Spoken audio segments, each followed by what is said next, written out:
Nobody's ever heard of him. He's from down the bayou trying to make it big in the big city of Lafayette. Yeah. That's the big city to him. Is there a better place than South Louisiana during football season? It will have to be a micro-budget indie movie because a personal injury movie would be very boring and no one would go to see it. Hey, this is Chaz Roberts. I'm a personal injury lawyer. It's my passion to bring the law to the people, and that's the purpose of this podcast. You're listening to Law Have Mercy. Dude, do you want to spice up? You are listening to Law Have Mercy. Welcome to another episode of Law Have Mercy. I am your host, but I am not Chaz Roberts. We got a Freaky Friday edition today. I am Chaz's longtime law partner, Bradley Aldrich. You may remember me as a guest. Well, we're going to switch seats today. I'm going to come over into the host chair, and we're going to get to know our host, everybody's favorite Lafayette lawyer, Mr. Chaz Roberts. Welcome, Chaz. I think some people may have been confused when they heard that deep baritone voice, man. I mean, and maybe you speak a little faster than me. I'm that slow-talking Cajun accent dude, but thank you, Bradley. What's up? That's probably the first time anyone has ever accused me of speaking fast. Maybe I was rushing a little bit doing the intro. I think once we settle in, we might have a contest, a slow talking contest today.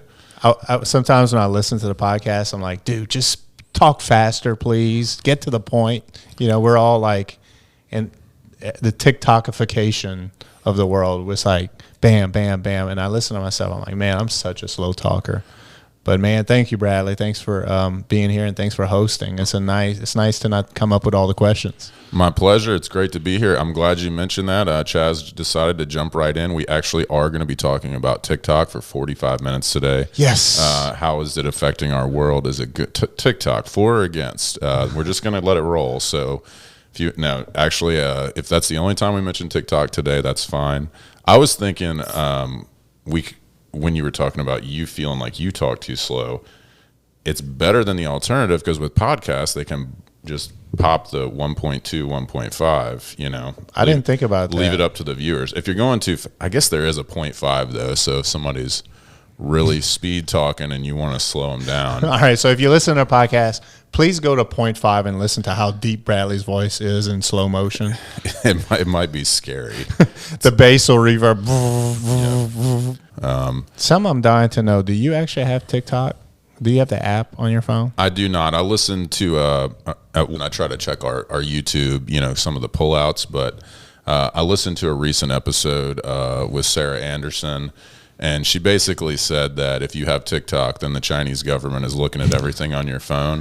What I do know is that it has the capability to track every single thing you're doing on your phone. Whether it is actively recording you around your phone, I'm not sure. I don't think that is, but it's taking every single password to every other application that you use, everything that you do on, if you have a iPhone Safari or whatever it is you're using. It's got, if you're using a password manager on your iPhone, it knows how to get into that password manager. TikTok does. And then every single password in that password manager, it has, along with the login information. And that just kind of reinforced, you know, my feelings already, because none of us are really looking to learn new things. We just want to reinforce our existing biases, right? Yeah. And so I was already thinking like, I'm going to steer clear of TikTok for a while, at least until it's not as obviously ingrained with the Chinese government. And I know this is not a political podcast. I feel like we can mention the Chinese government as a thumbs down, right? That's not a non-controversial take, at least the ruling party.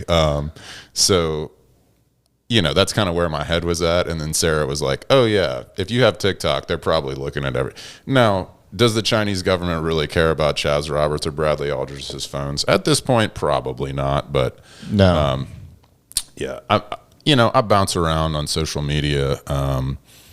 At this point, I'm purely a lurker. You know, I don't really post, but I feel like most stuff is cross-posted across, you know, a few different platforms, and then, you know, half the people get their social content through their group text, right? If it's good, your friends know what content you'll be interested in. It's like a built-in algorithm within your friend circle, right? They feed you the good stuff. Absolutely. All right. Well, That may be interesting, but we haven't even dove into the real topic today, which is, our special guest, Chaz Roberts. The TikTok may be a lot more interesting than my life. I don't know. It's possible. So the original plan for Freaky Friday, just so, our viewers and listeners could know, I was actually going to go all out with it and wear Chaz's clothes as well. But Chaz has been training to be the welterweight champion of the world and to make the next U.S. Olympic marathon team. He's been doing those two things simultaneously. So there would have had to be some tailors involved. It was a whole thing. So we just went ahead, stuck with our own clothes, our own looks. But other than that, I'm sitting in the Chaz role. So I'm going to ask the questions. We can jump right in there if you want to pick one of your two current athletic passions. Well, I mean, look, the marathon part is really taking center stage right now. And there's 6 Gold Star marathons. New York, I've completed. And then you have London, Tokyo, Berlin, Boston, and Chicago. And so I have New York done, Berlin, Chicago. Some people do it. That's going to be interesting. But I have never won anything in my life. Nothing, like by chance, right? I entered both of these marathon lotteries, right? There's 3 ways you can get into a marathon. You can qualify. Well, that's not going to happen, right? I'm about 50 pounds too heavy to do that, and I'm not an elite runner. Sure. Number 2 is win a lottery. And so you have thousands and thousands of people that apply, and they just randomly draw you. And then the third way is a charity. That's the way I got into the New York Marathon. You donate to a charity. They have certain allotted spots, and then you get a spot through them. I won the Berlin and Chicago lotteries. What are the odds of that happening? I have no idea, but it's not good. And so I'm like, well, I got it. I might as well do it. And so, yeah. The odds of winning either of them, just getting into one of these marathons, is pretty low, right? I mean, we're talking thousands of spots for the lottery people, but you're probably looking at tens of thousands, maybe 100,000. I don't know the exact numbers, but it's that type of numbers of applicants. Yeah, correct? it's not good odds. I'd say probably less than 1 in 100 get it. Okay.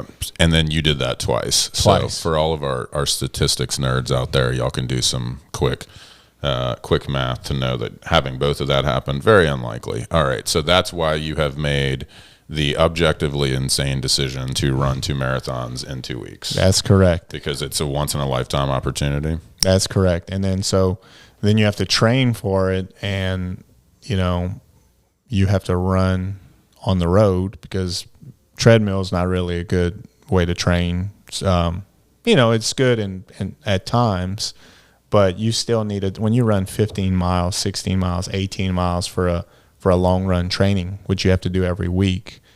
You need to run on the road. It's a better indication. It's more of a simulation. The problem is we had the hottest summer in the history of the universe. It feels like I'm embellishing a bit, but I mean, it was hot. And so you run, I started running at 5:36 in the morning on a Sunday, and, it's a 2.5 hour run. By 7, 8 o'clock, I mean, the heat index is in the 90s, upper 90s. And so it's been really challenging to run. I haven't put in the miles that I wanted to, but I think, 16 in Southwest Louisiana is like 26 in Berlin and 50 degrees, right? Sure. And in one of my, I was going to say in my former life, this might be like 3 former lives ago at this point, but I did run cross country and long distance track pretty seriously in high school. And one of my coaches, one of his cliches, every high school coach has their little sayings that they say over and over again. One of his was, there is a reason that world-class distance runners do not come from the South. Yeah. It's just, you can't train the same. You can't push your body to where it needs to go with the splits and the times and the paces that you need to do, because you will fall down and get heat stroke, and you can only train seriously certain months of the year. You just cannot, year round elite train. And so that sounds like that's what you're you're dealing with this summer, and also this particular summer. I mean, even some days it didn't get really that much below 90, like 24 hours all the way around. 24 hours. You get up at 6 a.m, it's already like 88 degrees. And the humidity is I know that's Yes, a sir. bad dad Yeah. joke. It's not the heat, it's the humidity. Right. But it's sometimes 90 at 6 a.m. is worse than 100 in the middle of the day. I think talking about marathon training might be your one get out of jail free card, where you get to talk about the humidity and not have everybody roll there. No, I swear it's relevant to my quest of running this marathon. But no, there was a 10-day period, I believe, in August that it was the hottest recorded period in human history. And that's when Chaz decided to train. So Yeah. Chaz, let me ask you, before we get too far past that, the very beginning you mentioned Gold Star marathons. That's what you called them? Yeah, Okay. yeah. And there's 6 of them internationally. I mean, we all know a Gold Star means good, special, whatever. But what in particular, what are the sort of characteristics or criteria that make those particular marathons the Gold Star marathons, the elite ones, the premier ones internationally that everybody wants to get into? Well, I think it's because it's in some of the greatest cities in the world, right? And so you have marathons. I run marathons in Baton Rouge. I think you've come every single year to greet me at the finish line. And Louisiana Marathon is an amazing event. It's a fantastic event, but it's not New York City. You know, New York City has 50,000 people running throughout the 5 boroughs. That is classic. You talk about London, you talk about Berlin, where you're going under these historic areas and these beautiful bridges, and it brings people from all around the world to these events. You can't find a hotel. You have to book restaurants months in advance. I mean, the marathon atmosphere really takes over the entire city. When we were in New York in November, anywhere I would go throughout the whole city, people were wearing marathon gear. They were there for the marathon. And in our hotel, people were speaking languages I'd never heard of, right? And it was a really cool experience coming from Cecilia, Louisiana, to be in that realm of I mean, when I'm running down, Madison Avenue or crossing the Verrazano Bridge to look around at all these people, man, it was truly overwhelming. It was I was taking mental snapshots throughout the 4 hours that it took me to run it, and I was like, man, this is incredible. This is surreal. It's like I rode in Endymion in New Orleans, the parade, the famous, probably the most famous parade in the world, or at least in the United States, and just seeing the sheer amount of people was incredible. And then when you ride into the Superdome and all you see is just a sea of people cheering for whatever you have to throw, that was a crazy experience. The New York Marathon was very similar, except I was running and not on a float. And you read some of the message boards, they say put your name on it and on your shirt. And so I had my name on my shirt, and I had a little state of Louisiana on, and man, I heard my name. I got sick of hearing my name. I was like, that's a bad move. Next time I run a marathon, I'm not putting my name on the thing. But it motivates you. It's just a cool experience. It might be fun to do it in Germany, though, because it'll be a total people with all these weird European accents that might be yelling at you. Yeah. Hello. Well, I don't know if that's might need to work on the German before we get to the Sprechen Sie Deutsch? I don't know. the audition. All right. Well, to our listeners, y'all might have noticed already, we're not really talking about the law. Usually Chaz has an expert in a particular area of the law, but that's not really what we're here for today. I can if you want me to. I was going to say, unless this takes a strange turn, I don't think we're going to dive into. Well, I do have a follow up about the marathons.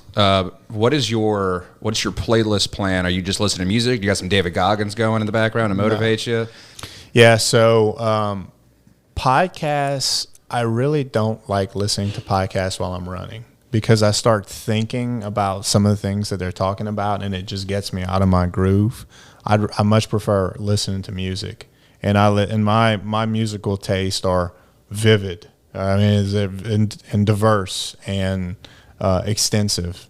Because when you run for 4 hours, I mean, one time I listened to Rocky the Rocky soundtrack on repeat for an hour, right? And that was the last run. Something about that Rocky song, man, really gets the juices flowing, right?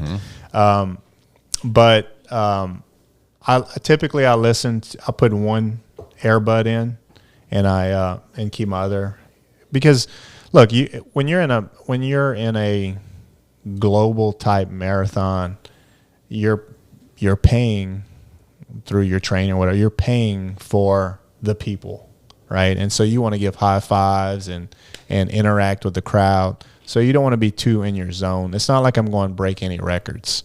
And really, you don't try to get your personal best in that type of atmosphere anyway. There's just too many people. There's some bottlenecks where you have to slow down, and there's just so many people.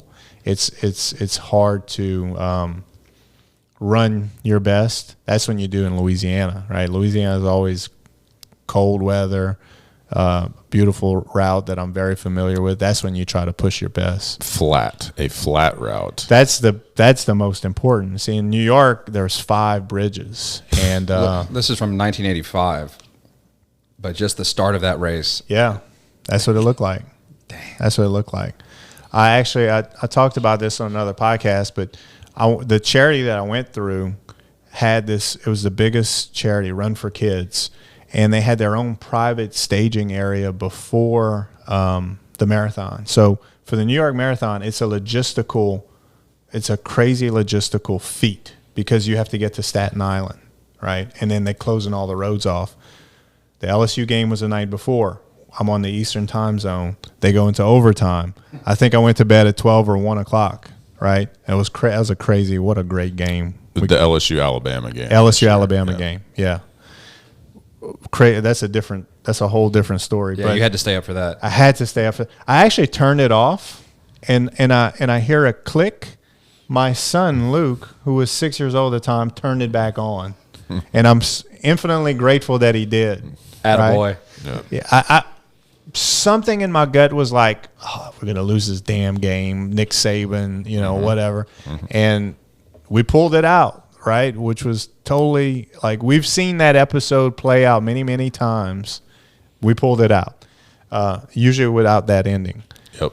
So I took a private car to a bus, to a ferry, to a bus, and then I had to walk to the staging area. That started at 3:30 in the morning. Yep.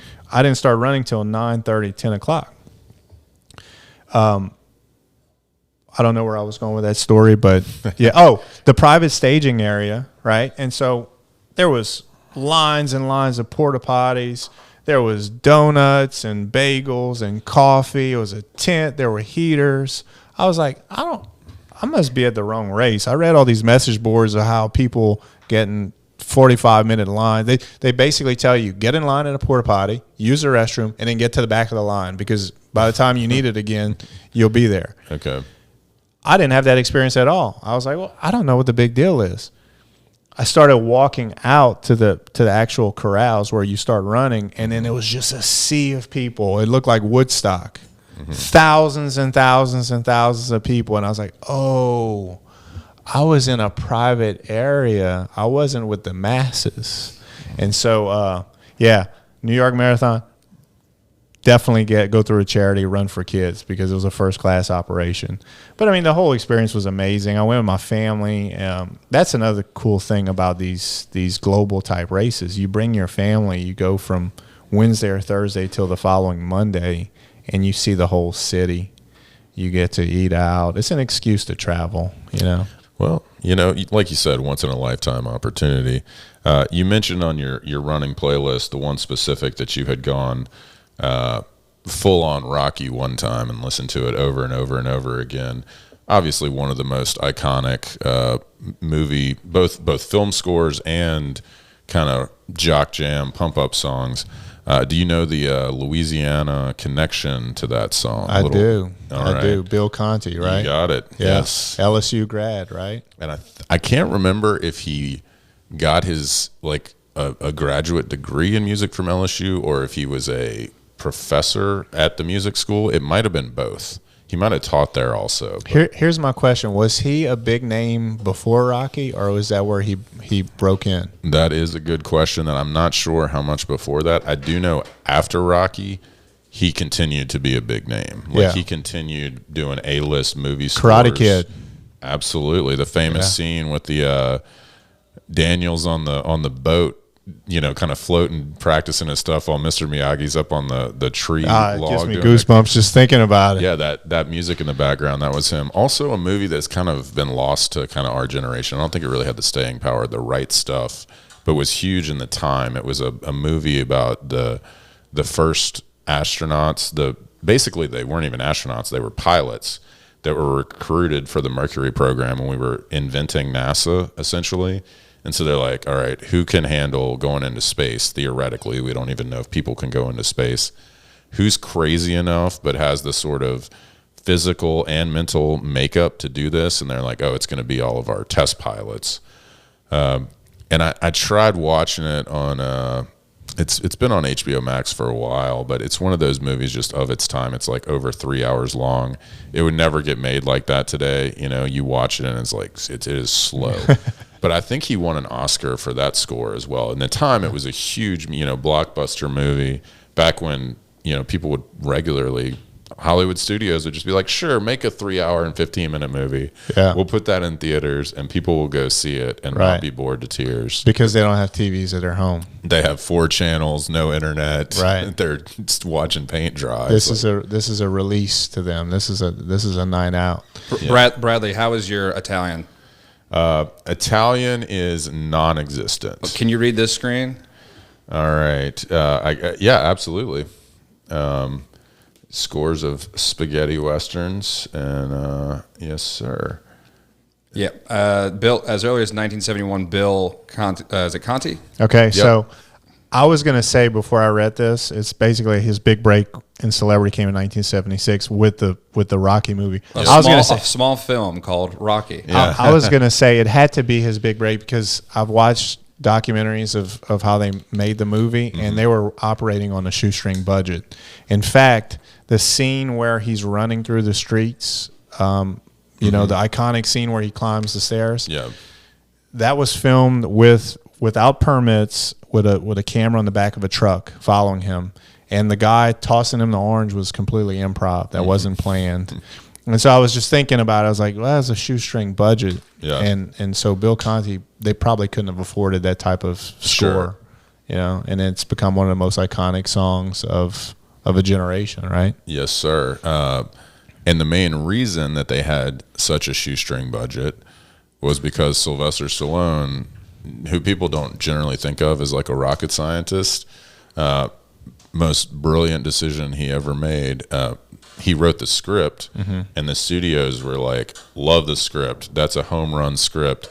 We're going to make this movie. We're going to get, you know, Paul Newman or Burt Lancaster, whoever, to do it. We're going to get all these stars. It's going to be a big budget movie. And he was like, no, I am playing Rocky. And they were like, no, you're not. You know, and he's like, no, I am playing Rocky. And they're like, all right, here's $20. Go knock yourself out. You want to play Rocky? Fine. We're not going to be the ones holding the bag when this thing is a giant bust. One interesting thing, having been involved in boxing for the last 8-9 months, watching Rocky is the same. Have you been involved in boxing lately? I was not aware. We'll get to that in a second. But, all right. You know how lawyers, when we watch lawyer movies, we're like, okay, that's completely unrealistic. That is not how it goes, whatever.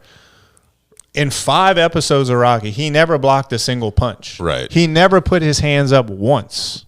His offense was take full punches to the face and wear the opponent out, and then counterattack when they were worn out. Right. Like, that is completely unrealistic.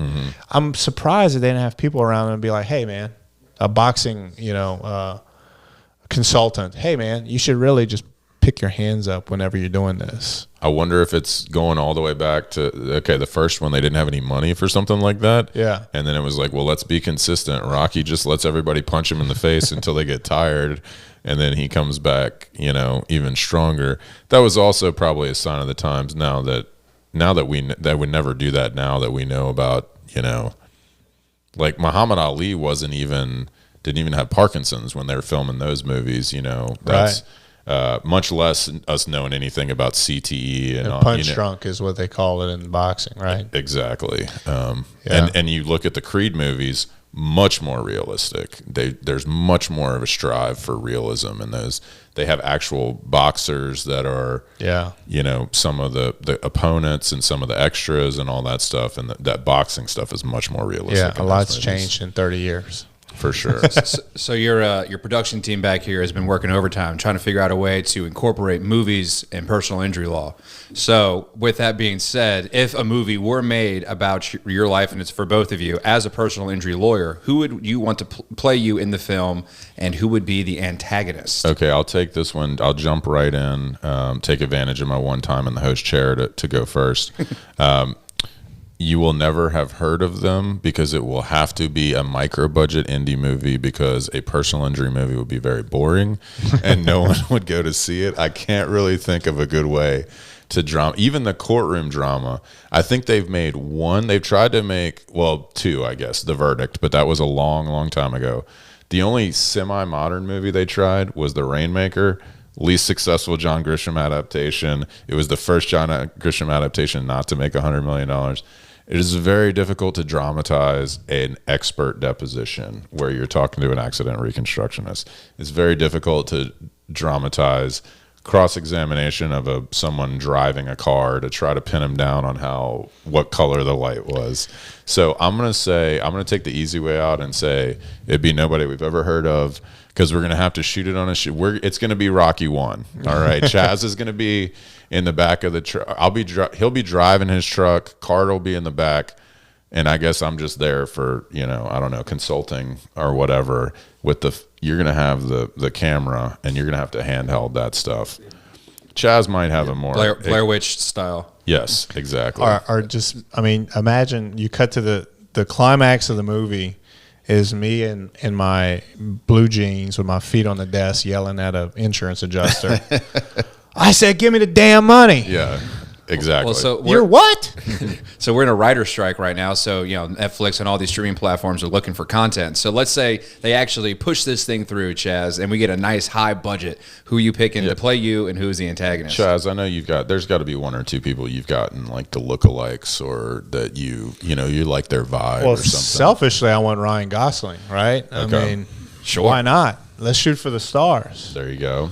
I'm sure he made a ton of money on Barbie, but I don't know if he's available. But that's probably who I would go with. Maybe that's the perfect time to catch him, because he has always been one of those guys that has done everything. He'll do the action movie, he'll do the small budget indie, he'll do the big blockbusters. Yeah, he's navigated his career to do the heartwarming ones, the tear jerkers, the romances, and so maybe coming off of his biggest. It's a global phenomenon, $1.4 billion. He's the type of actor that would say, okay, now I'm going to go back to my roots. I'm going to do this small indie. I'm going to play this. Nobody's ever heard of him. He's from down the bayou trying to make it big in the big city of Lafayette. Yeah. That's the big city to him. The problem is the accent would be so off.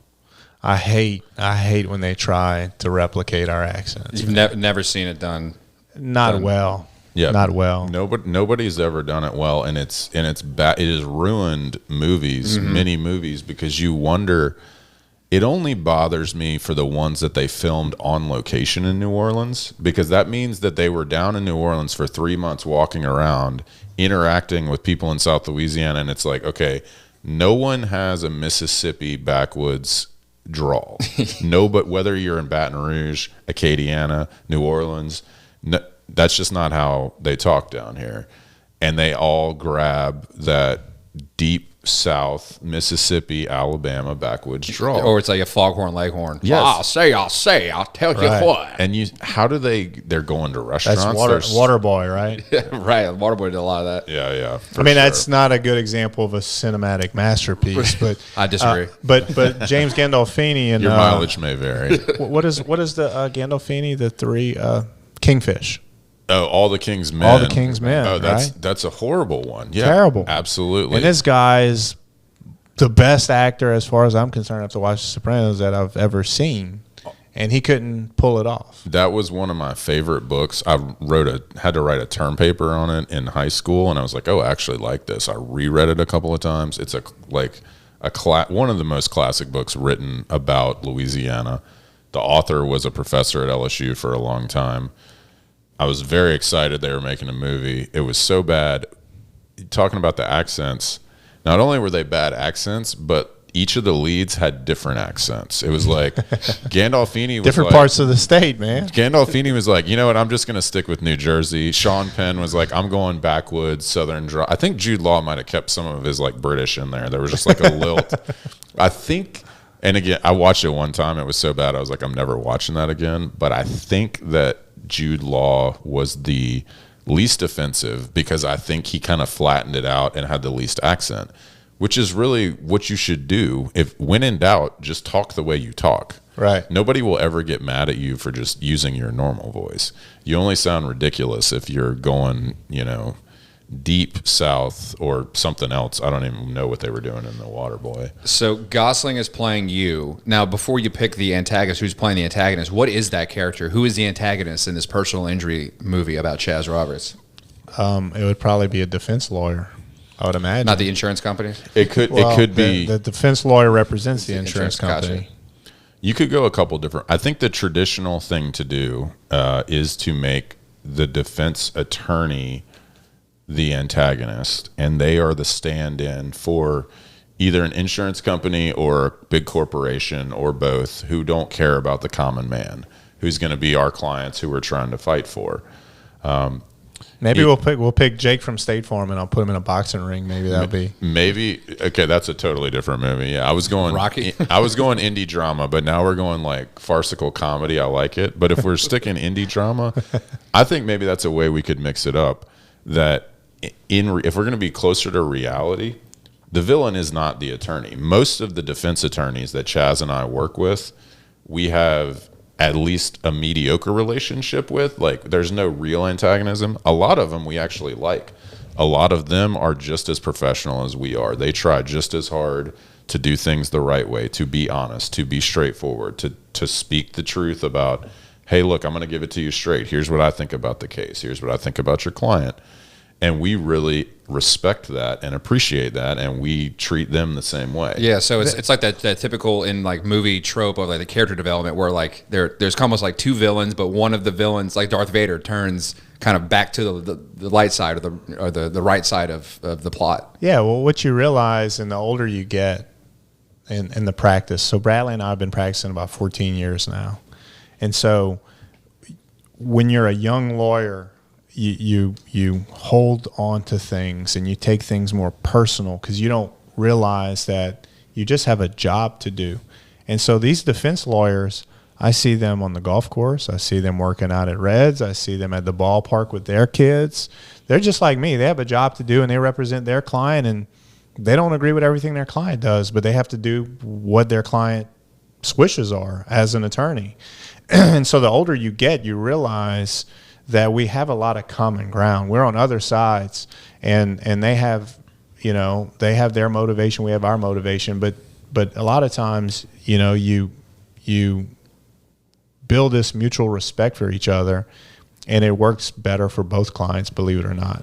And so for all the screenwriters out there, the indie wannabe screenwriters, there's some real gold to be mined there in that defense. Because you have, we hug at the end? Well, no, I was going to say you could have for the character development of the defense attorney, because you can make them potentially the most complex. That they're going to be representing the villain, the insurance company, the big corporation who is uncaring to our client. And so you're not going to like them on that front. But they might have their own internal struggles with that. They might be like, I'm a good person. I realize my client has injured this person. Maybe even people were killed as a result of their negligence. Then they're being torn apart by that. But then they also have to try to be professional towards the other side while maintaining a kind of combative stance to do the best in the case. You change scenes and you put them with their wife who's complaining about money troubles, right? Right. There's all places you can go with that. So they have financial problems at home, and they're like, you really need this job. Don't screw this up. Yep. Don't screw this up. I don't care about your moral compass. We need this money. Right. right? And it's not just money troubles because of the the need a new BMW. They got a sick kid. They got a sick mom. There's some, there's real life stuff there. Ryan Gosling might play the defense lawyer. That's right. Sorry, Chaz. I mean, No, I like what you said though. I just saw this movie. I don't know if I'm pronouncing it right, but the Mauritanian. It was kind of low budget, but it was about the Guantanamo Bay. This guy who was unjustly locked up for like 14 years, and Jodie Foster plays Nancy Hollander, and she says this line about why are you defending someone's asking her, why are you defending a terrorist? She said, well, I'm not defending the terrorist. I'm defending you as well. I'm doing this, so that within the legal system of the U.S., everyone is habeas corpus, right? And that talked about the individual's rights, basically to a trial or to have due process, whether someone that is called a terrorist, named a terrorist, has American due process rights. That's what that's about. And it's true. I mean, nobody's out here saying, oh, we need to defend terrorists. That's a bad thing because we associate 9/11 and IEDs and all the bad stuff happening overseas. But then it's a sliding scale. It's like, okay, well, they name you terrorist now. Who's to say that you wouldn't be proclaimed a terrorist because of some of your beliefs? So where is the due process rights come into play? I was trying not to get into law here, but Yeah, it just kind of happens. Yeah, I mean, we can always bring it back a little bit. Carter, how are we doing on time? I don't want to. The Freaky Friday has its limits, just for full disclosure for all of our fans out there. Well, and so I'm only sitting in the big chair for one episode today. I'm going to tag Chaz, and he might do another episode or two today back in his. This is what I thought about on the way here. It was the weather was nice, and when I say nice, it's probably still scorching hot for most people on the globe, Right. but for us, It's 86 right now. 86. We almost have that chill in the air like it's football season. And what I was thinking on my drive here is there a better place in the United States, in the world, than South Louisiana during football season? Everyone is happy, especially when the Saints, LSU, or your regional team like UL, somebody are playing well. Is there a better, or your high school football team? I mean, it is. You can. The energy is palpable. I find people have a skip in their step, and then the weather gets good. I love fall in Southwest Louisiana. Is an amazing place. Well, so LSU is this weekend as recording this. They're away, but the Raging Cajuns are at home. And currently in Louisiana, we're under a burn ban. So no fans will be allowed on Saturday to go bring their grills out there. And if Cajuns love to cook, and so I don't know what they're going to do for food out there. That's gonna be a mutiny. Yeah. Lawyers sometimes use complex legal jargon. Can you explain a common legal term or concept in a way that anyone could understand using a fun analogy or metaphor? Okay. Well, that's something that, I mean, yes, I could spontaneously do as many as you wanted. It could almost be like a game, like let's see how long Bradley could do this to make them interesting. And it's easier in the state of Louisiana because Louisiana continues to use a lot of terminology that is literally only used in Louisiana. All the other 49 states have the same legal concepts, but they use different terminology. Do you want me to just like throw some at you?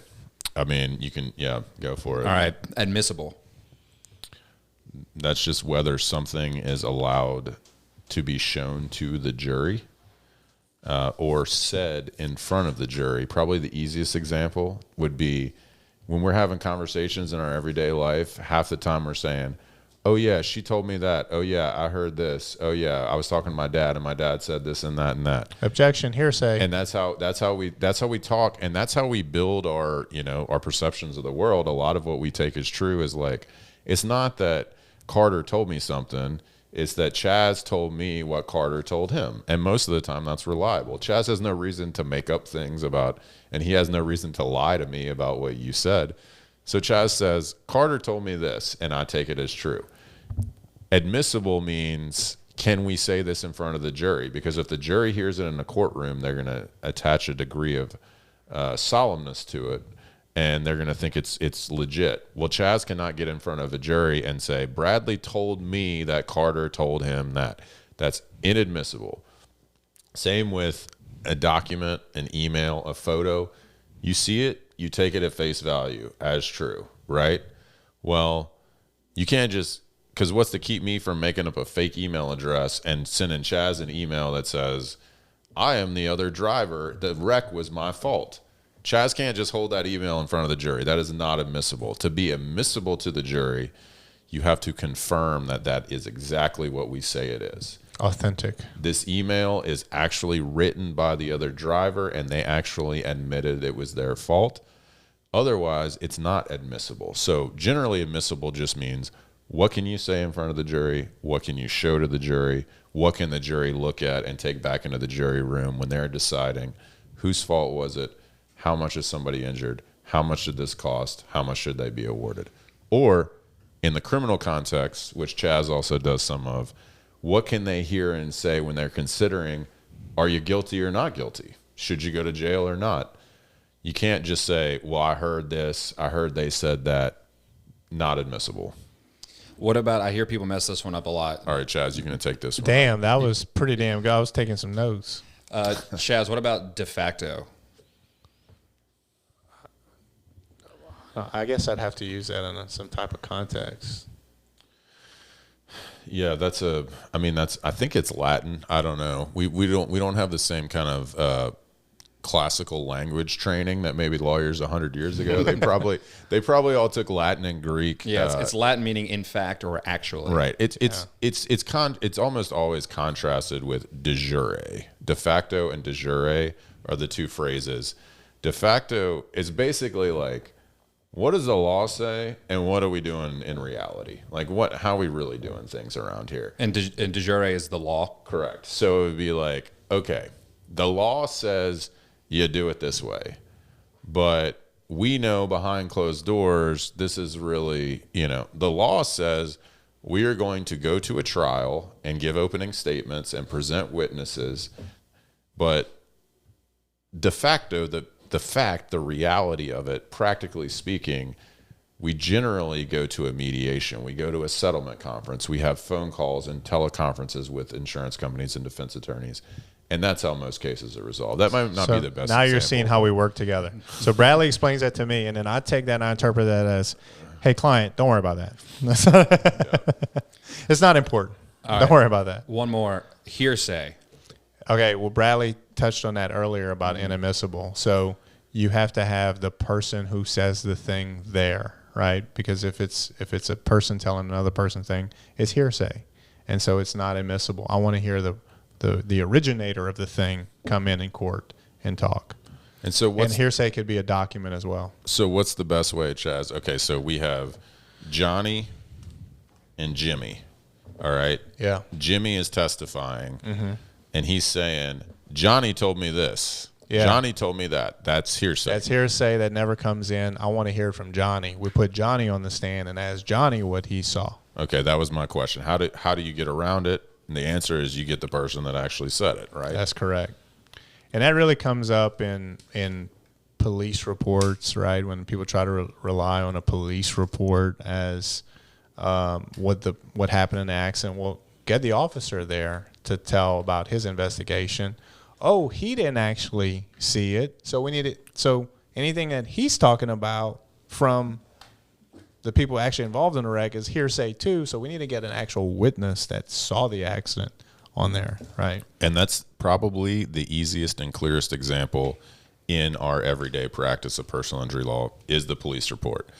There is actually a clear law in Louisiana that a police report is hearsay and is not admissible. And it's for that exact reason. The police officer that did the investigation did not actually witness the accident. And so they don't have personal knowledge of what happened. So the way we do it in practice is a police report is the first thing that we get that, I guess, compartmentalizes all the relevant purported facts and information. But we don't just stop there, because sometimes the police reports have problems with it, and we find out other sources of information like witnesses that can, I guess, go around the police report and better proof for our case. So we've handled lots of cases where the police report said our client was at fault, and we find out our client was not in fact fault. The cop was relying on bad information or incomplete information or messed up the report. Just pure accidental human error. Sometimes they have a form and they check a box for what was the light, what was the seatbelt, what was the airbag, and these reports are 15 pages long. These police officers are dealing with witnesses saying, "Oh, it was his fault." You know, they're at the scene. They have to turn them around so fast. They have to check 100 boxes. Even the most diligent, devoted police officer is going to make a mistake here or there. But they clicked the wrong box that says the light was red when it was green, and that could totally flip our case. Or they clicked the box that says, no, the airbag did not deploy, and then we see, oh, no, we have pictures. All these airbags have deployed. Lots of times we'll see those errors, and it's not due to certainly not any ill intent, and it's sometimes not even carelessness. It's just the sheer volume of information that the police have to deal with when they prepare those reports. I just want to say one thing, too, before we wrap up. Bradley, it's a pleasure that you came on the podcast. Thank you for being here. Thank you for being such a good friend. Thank you for being such a great colleague and working with you all these years. You know, it's truly remarkable that we've had such a great friendship and working relationship. And I think you and I kind of reassess where we are. And what we once decided was we don't have an ego with dealing with each other. And when you don't have an ego, you keep an open mind because the other person may have a good point too.